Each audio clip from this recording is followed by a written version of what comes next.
This is Tarron with Twisted Mesquite Performance Horses. We're on a mission to create a world-class 2-year-old program that specializes in the rein cow horse. This week we're doing a review with Cairo. This is the 5th week in our program. We wanted to go over and just kind of show what we've been working on with him. So starting to warm these horses up, doing our bend at the walk. I want to make sure that he's getting off my leg. When I pick up on my hands, pick up on these reins, I squeeze with my leg, my inside leg, and he gets off. He gets off that pressure. I want to continue to refine this and get this better. I want to make sure that he's moving. He's kind of bending that rib cage and getting soft to me. So when I pick up on him, lightly, we're picking up really light, and I just squeeze with my leg. I release with my foot, and I release with my hand back to my knee when he goes and gives to me. And we can continue to refine on this as they get better, and have them stay in that position longer and keep refining it. With him, I want to make sure that we have that forward motion. He kind of wants to shut down and maybe get over bent, just gets his feet locked up. And so we want to be just wary of that. Not wary of it, but we want to be conscious of it and be able to just keep progressing him and helping him do it well. So we'll work on a few of these transitions before we do the loping exercise, the steering exercise we've been working on this week. We've been doing that exercise with a lot of these horses. Some of our older horses have needed it. It was time for 3 of these colts to be doing it, and so we just been working on a bunch of them with that same exercise.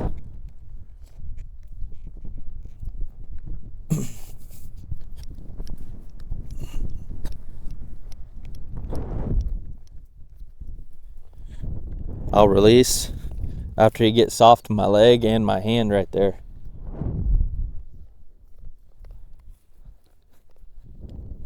There. Okay, so this exercise here,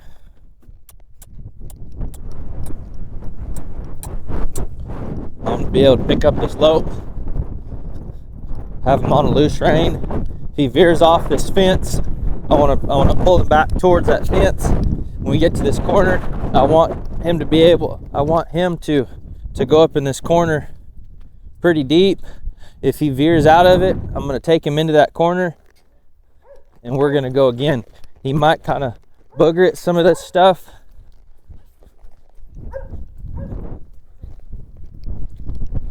I'm going to just work him down this fence a little bit.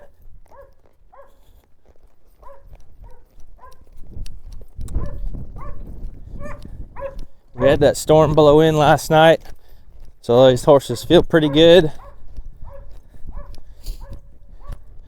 Which, like I said on one of these other videos, we're always looking to take advantage of something, when opportunity presents itself. So even if these horses are acting kind of silly, I want to take advantage of it and help them through it, put them to work, because we need to be able to work these horses no matter what environment or environmental conditions are going on.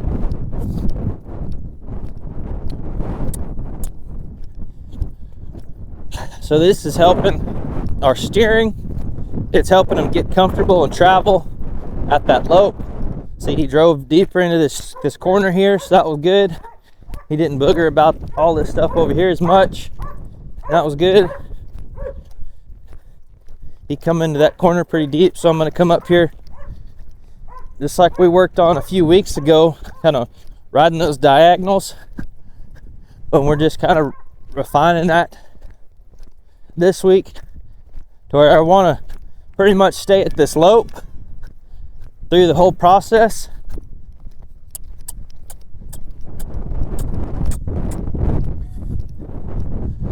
So with him, it's helping pick up that lope at a quicker pace.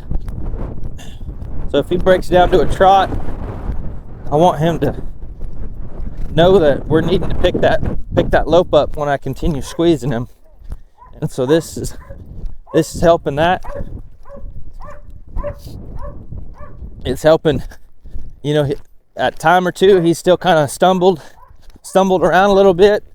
So this is helping just put those miles under his feet to where he learns about that cadence.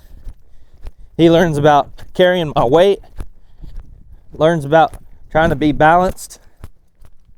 See, he kind of avoided this corner here, so I took him into that corner, and we go again. Went pretty deep into that corner. So when we get to these corners, this is really helping these colts. When we get to this corner and they feel all this tight space, they have to figure out how to stay at that lope and turn around that corner. They have to follow my hands. They have to understand that I want them to continue driving in there and around that corner. And so it's helping these colts learn more about steering and just doing a better job with managing their own feet. So we won't do this a whole long time just for the sake of the length of the video. But so I've worked on this on going both directions. So they've gotten a chance to hit these corners out of both sides. You know, both sides of their eyes, seeing everything that's going on. And then I've hit, you know, all four corners and hit going all four directions in a straight line.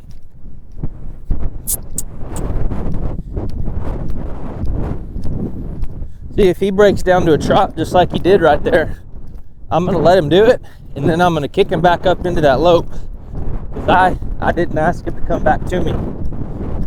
It's not a bad thing to have those horses thinking about stopping and slowing down. You know, this exercise is really good for that, where they're not so concerned with running off. Because when I start this, if this horse wants to run down here to this corner, that's fine. We'll just continue, because, you know, once we get down here to this corner, we're going to keep going. And so we'll just keep riding them, and they figure out that they kind of want to start slowing down their own self. And so it kind of rates them back a little bit, gets them thinking about stopping and thinking about what we're wanting them to do.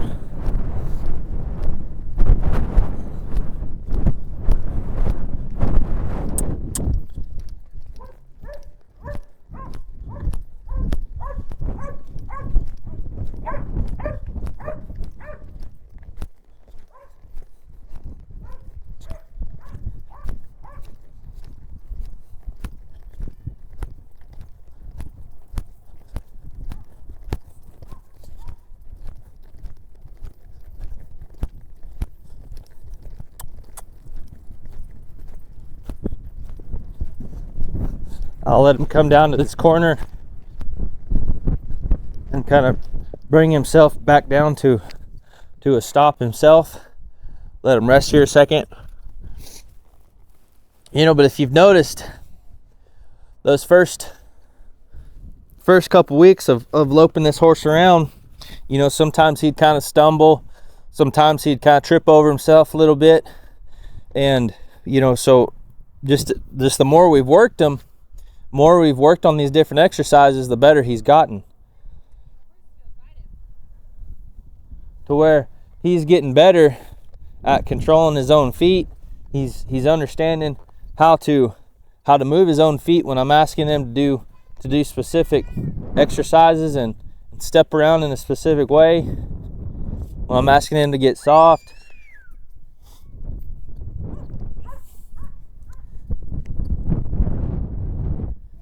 So it's really good after we do a higher paced exercise. It's really good to go and to bring them back down, to transition down and work on reminding them about getting soft, to where they can relax, they can bring their emotions down, they can bring their energy down and get soft to my hands and my feet. They can start regulating, continue working on regulating themselves.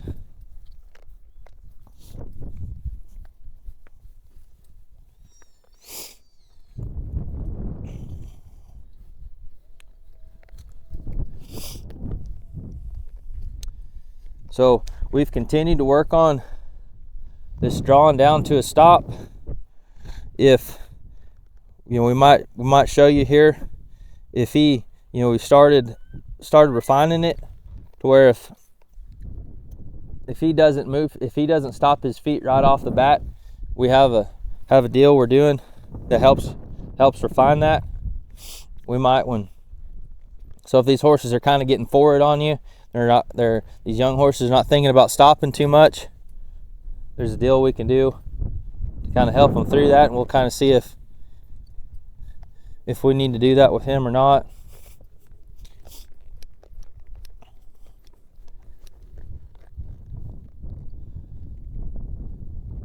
But I want to be conscious of him stopping his feet. I want his feet to stop when I pick up on these reins, that I take my feet off of him. And I want to make sure that I wait until he gets soft in my hands.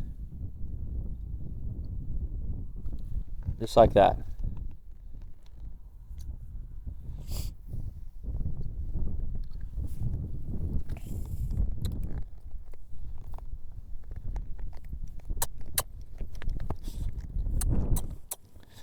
See, I like that he's thinking about stopping right there is what happened there.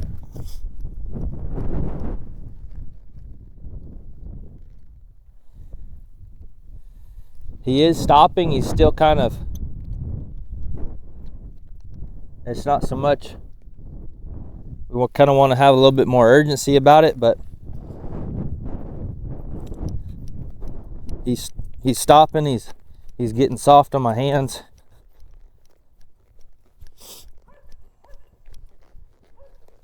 And so right there, to add a little urgency to him, when I pick up on these reins, if he still doesn't stop, or if he starts leaking out of that stop, I'm gonna jerk on one rein.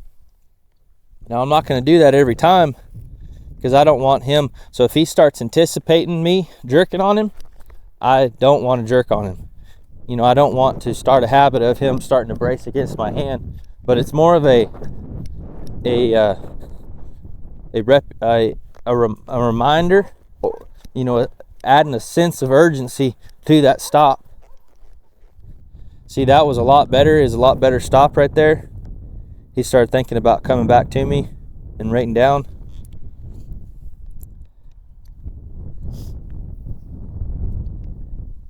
And so, we're going to continue to work on this. I like that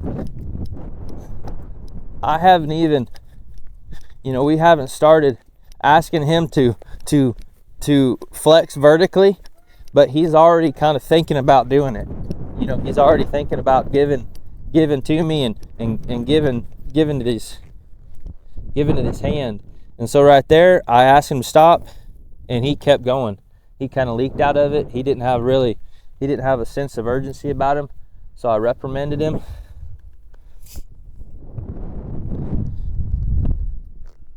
Like I said, I want to be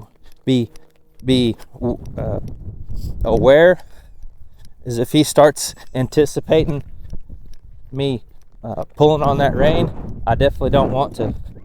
See, he kind of braced up a little bit. He was kind of thinking about me, wondering if I was going to do that. He braced up a little bit, so I made sure not to pull on him and just wait for him to get soft.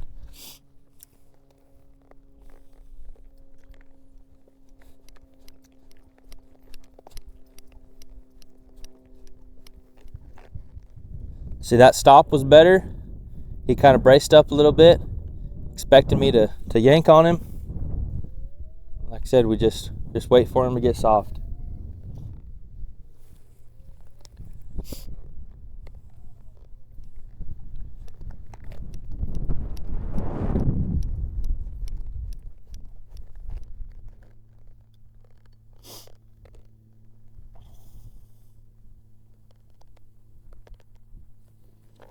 There.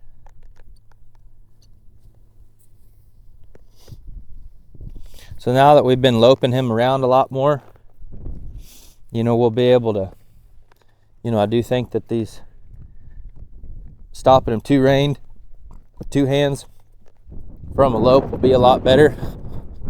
I want to work on this. I'll probably work on that some tomorrow.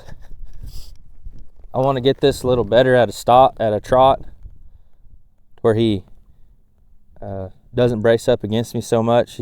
He thinks about getting soft and just stopping and getting soft to me a little better before I pick the speed up into a lope. We can pick him up and stop him right now from a lope. And it's not that we can or can't. It's that I want to set these horses up in a way to where when we teach them and when we're working on these things, we get the best results we can, so that it's the best experience for these horses that it can be, so that they have good understanding and they don't resent anything we're doing with them.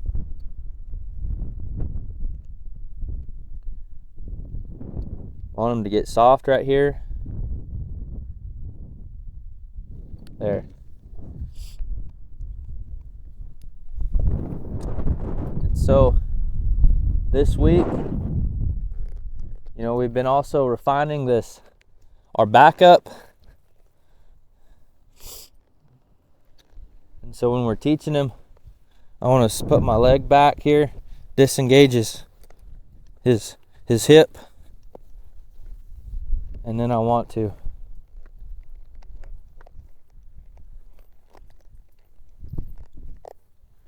get a few steps, have him get soft in my hands, have some cadence backwards, and then release him.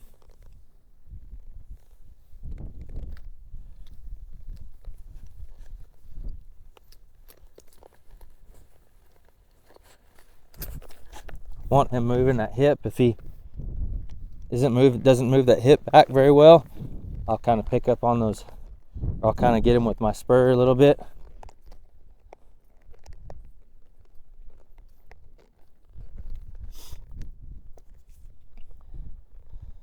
So right there, he was pretty soft in my hands.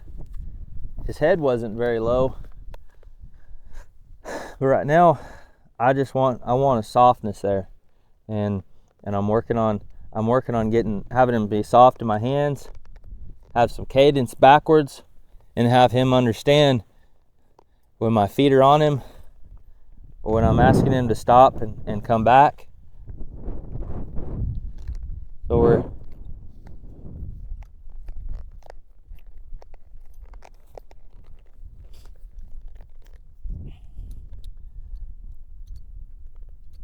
see, right there is good. What we can do to refine this, this backup, I'm going to be able to start asking him to stop and back up all at the same time, kind of add the two in there. I'll probably, just like I did just a second ago, but I'll probably continue and get this better, get this backup better, independent of a stop and a backup.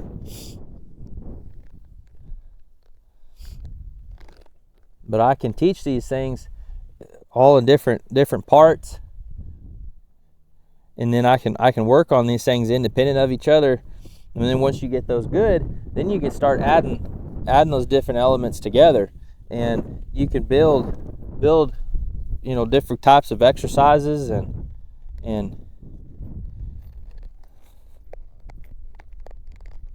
when he gets soft, I'm going to kind of give my hands back to him. But I want, he's kind of throws that head up in there because he's not really, his feet are kind of getting stuck. So I want to get some good cadence.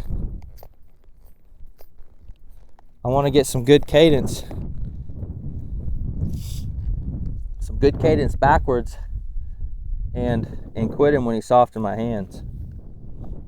And so, if he,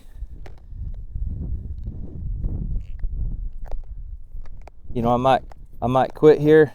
No, I think he'll do it. So we'll just a little better there. We had a little bit of cadence, and he was soft in my hands. It'll take just some, we'll continue working on it with him and getting it better, getting it to where it's really fluid, where we stop, we pick up, and he just comes backwards. He's soft in my hands. He's not fighting against my hands. And the key is stopping and picking up. I'm not pulling backwards. I'm picking up enough just to let him know that he's not supposed to be moving forward, but I'm backing him up with my feet. See, that was a lot better right there. He was coming back. A reason that we use my feet, I want to be able to pick that back up a little bit and round that back. And when he moves his feet and he rounds that back, his head's automatically going to go down. And so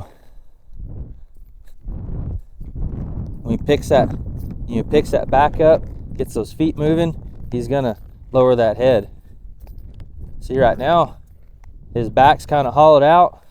When he sticks his head up in there, that's what's going on. That back is kind of hollowed out, and his feet are kind of stuck in the ground. And so we're just going to help him with all of that.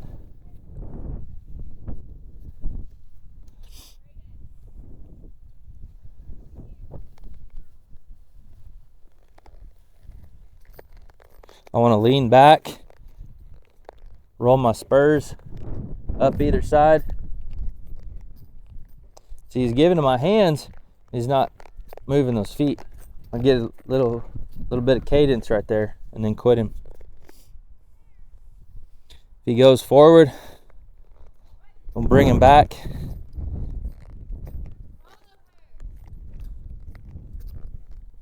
There, just like that. He's kind of backing up in circles and doing all this stuff. We're not going to worry about that right now. I'm just working on getting him to come back, getting him to get off of my legs, understand my seat position.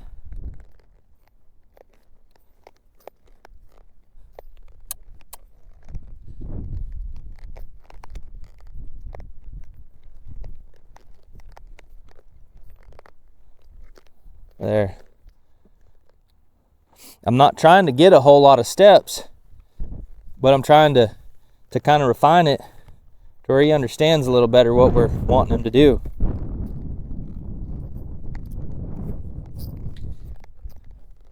There, that was better. Kind of let him think about that. So we'll continue to work on this and progress it. Like I said, as I get to stop a little better and I get that back up better, then I will add the two together. So when I stop, every time I stop, I'm going to pick up on two hands, and then I'm going to ask him to get back and get some steps backwards and continue to refine that. That'll help our stop, that'll help our backup, and we'll be able to continue to work on that. But so far with him, I'm pretty pleased with how he's progressed this week. He's figuring out the stop a lot better than the backup. And so that'll be our review with Cairo for this week. We'll catch you up on the next one.